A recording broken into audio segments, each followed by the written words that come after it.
우리 아이는 어릴 적부터 주위 사람을 배려하는 따뜻한 마음을 가졌어요. 학교에 들어가서도 주위 사람을 잘 챙겨 칭찬도 많이 받았습니다. 엄마, 난 엄마가 말한 대로 친구에게 친절했는데 그 친구가 너무 나쁘게 말하고 행동해요. 라고 말했습니다. 상심한 아이는 밥도 먹는 둥 마는 둥 하고 친구와의 갈등에 힘들어합니다. 어떻게 하면 따뜻한 마음을 지키고 다른 사람으로부터 상처받지 않게 할 수 있을까요?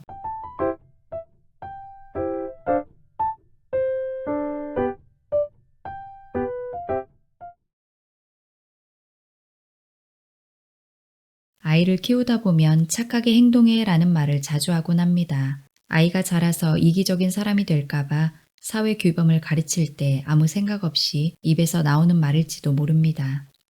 착하다는 것은 진정 무엇일까요?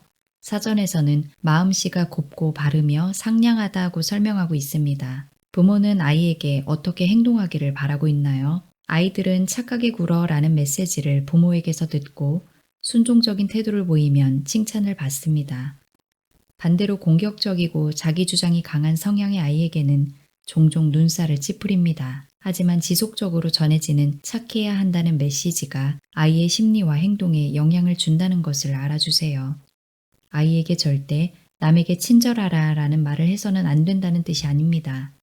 친절하라는 메시지가 의미 없이 반복되는 것을 멈추라는 것이지요. 진정한 친절은 마음에서 진실하게 우러나오는 것이니까요. 늘 배려해야 한다는 메시지를 받고 자란 아이는 자신의 감정과 상관없이 남에게 친절하면 부모가 좋아하기 때문에 그 기대에 부응해야 한다고 느낍니다. 무의식적으로 그렇지 않으면 자신이 가족으로부터 배제되거나 미움을 받을 수 있다는 생각을 합니다. 아이는 점점 자신의 의견과 감정을 드러내지 않게 되죠. 이러한 스트레스는 아이에게 신체적 불편함을 느끼게 하거나 섭식 장애와 같은 것을 가져올 수도 있습니다.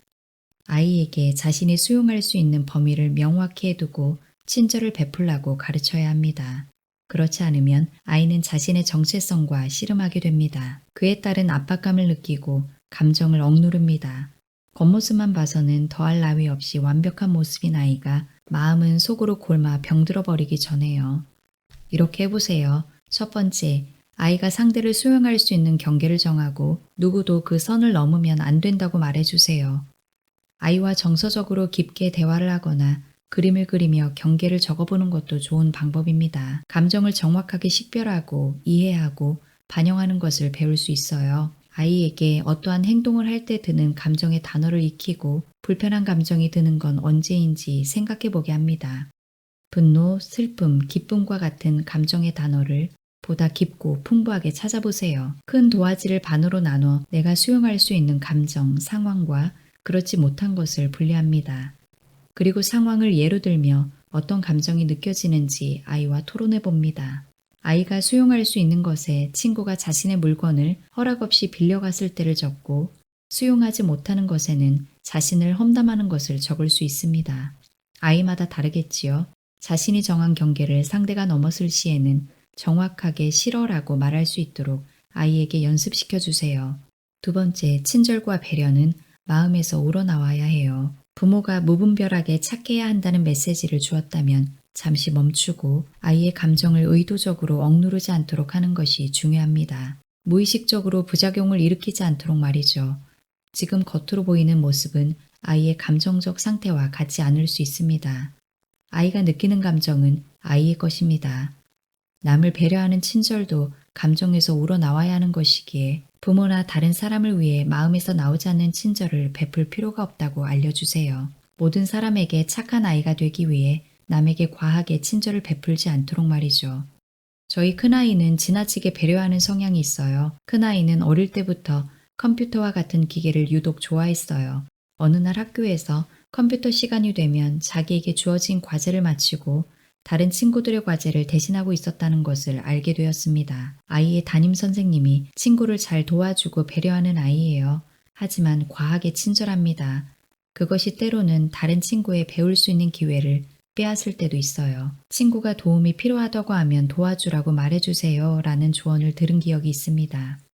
제 아이에게 어릴 적부터 친구와 잘 지내야 해, 친구들에게 잘 대해줘야 해 하고 강조했습니다. 그것이 아이도 모르게 다른 사람에게 친절하게 굴어야지 지금은 잘하고 있어 식의 메시지를 주었을지 모릅니다. 그렇기 때문에 진실한 배려는 상대가 원하는 상황일 때 도와주는 것도 중요합니다. 아이가 부모가 바라는 대로 잘하려고 노력하는 아이가 되지 않게 해주세요. 자신의 감정을 억누르고 다른 사람의 기대에 충족하기 위해 너무 노력한다면 아이의 성장과 발달에 부정적인 영향을 미칠 수 있습니다. 이는 아이의 독립심에도 좋지 않으므로 아이가 자신의 행동을 선택하고 책임지며 살아갈 수 있도록 아이의 의견을 존중해 주시기 바랍니다.